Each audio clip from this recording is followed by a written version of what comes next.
If anyone knows me, they know I love a brunch. I am a brunch girl, and this is one of those things. I always, every 6 weeks or so, I do brunch with my girlfriends at someone's house, and we all get to bring stuff. This is one of those dishes I love.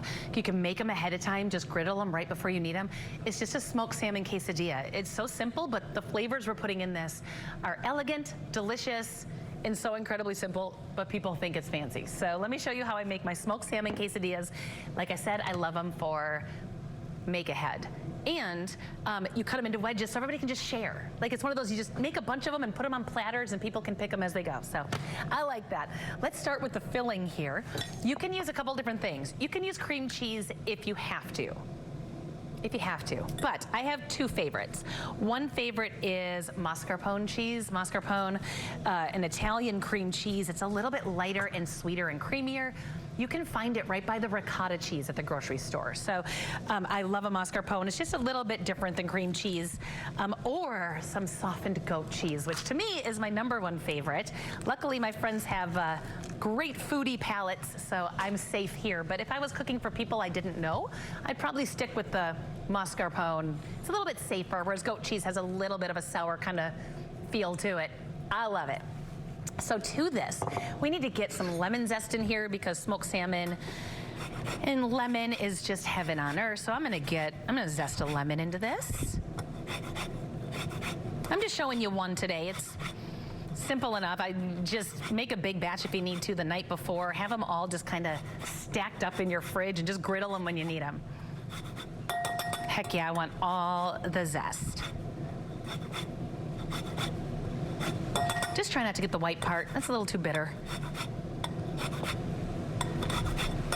I got most of it. I don't want to waste any.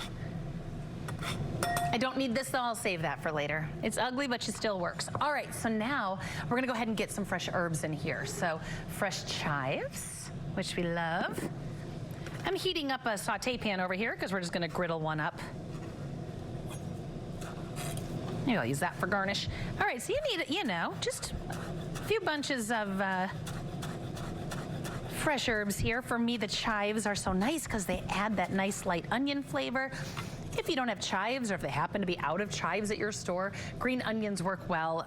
Just maybe mince them up pretty small. I want this to be light, delicate flavors, not just big, pungent, chunks of herbs coming at you. I want it light and elegant and fun and brunchy. And then also fresh dill. Oh, dill is one of those herbs that to me is so underutilized. I love fresh dill. And everybody knows fresh dill and smoked salmon go together so well. Now, something to keep in mind too is that you can do dried dill if you want to, but the fresh dill just adds such a bright flavor that highly recommend. Use the fresh dill. All right, so now we're gonna go ahead, give that a nice little chop. If you are someone who, when you order a bagel, you get the, the lox and the cream cheese and the red onion on there. If you are confident that your friends or family or yourself likes red onion, you are welcome to mince up a little red onion in this as well. I just, I like to make them crowd friendly, so I don't do the red onion unless I know who I'm cooking for. I'm gonna go ahead and do a little bit of salt and pep. More pep than salt because smoked salmon is salty. So good pinch of pepper in there. And then finally, I have one more thing. Now it's delicious like this, but I have one more thing I add in here. Capers. Capers are briny little seeds. Hold on. I got it, Sarah. What? Look at this. Okay, so capers, these briny little seeds, they're so delightful. You only need a little, just a little bit. Like half a teaspoon, and I'm gonna chop them up and add them in. They just add, again, this really beautiful flavor that's just so easy. Just give them a nice light chop. They're not as sour as pickles, but they still add that fun little brininess in there and just adds a little complexity, which I like. That's it, easy peas. Then you got a jar of capers left. If you buy capers for this, look up chicken piccata. I'm sure there are plenty on the Fox 11 website. I haven't done it on the show, but I guarantee someone has. So give this a good smash. Get all those flavors in there. That lemon zest is so beautiful in there, that bright yellow. All right, then grab whatever tortillas you like. Flour tortillas, obviously, for quesadillas, or where our head's at here. So I'm gonna grab a big, actually, let me get a little oil in our pan here for the griddle. butter, oil, whatever you got. I'm gonna grab one here.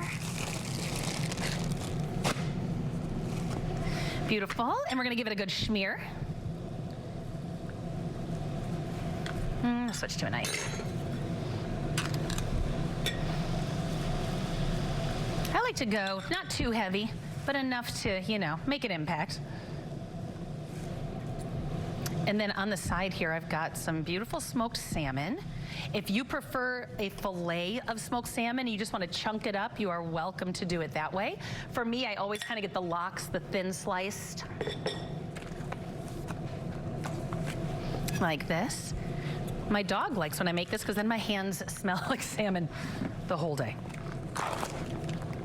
Now we're gonna play a game called Can Jyll Get It Open? There we go. All right, so then you're just going to pull it out. I always kind of take my knife and do a little underneath to see where it starts. Looks like it's starting on this side, just to peel off those. See, look how easily that comes off. Just like that. Now, even though I'm only making one quesadilla, this can very easily just be, you know, cut into wedges and serve 3 or 4 people, especially with some fresh fruit. All right, you're going in. A little sizzle there. And then just a little chef trick. I always take a little bit of whatever sauce I was using, and I'll kind of hit a little bit on the top just because it'll act as the glue for this. So just kind of push it on there, and that'll help glue it on. Give that a little drizzle. But at this point, when it's sitting here and it's assembled, that's when I want you to throw it in your fridge. Start stacking them up, and that way you have them ready to go. To me, this is a really elegant holiday morning breakfast. I don't know. I just think it's fun. Later in the show, I'm going to be showing you my breakfast tacos that were absolutely my summer obsession. The whole summer. The whole last summer, all I did was eat these breakfast tacos. Here we go. Let's go. Heck yeah. Now, we're not looking to cook anything. We're just bringing it all together. We're just gently warming that cheese a little bit. Sarah, you picking out a plate for me? Thank you so much. Oh, yeah. Thank you. It doesn't need anything else. I don't need a sauce for this. I don't need anything to dip it in. It doesn't need a garnish. It is just a simple, delicious smoked salmon quesadilla. Oh, yeah. And it comes together that fast. Let's wedge it. The cheese has lightly softened. And that's it. It's so easy. This is one of my simple brunch recipes, and you know I'm gonna go ahead and post this after the show. Heck yes, let's go. You know I'm gonna post this after the show, this recipe. I don't even think you need a recipe. I think you saw what I did, and you can easily knock that out. There we go. Hope you make it, hope you love it. Now,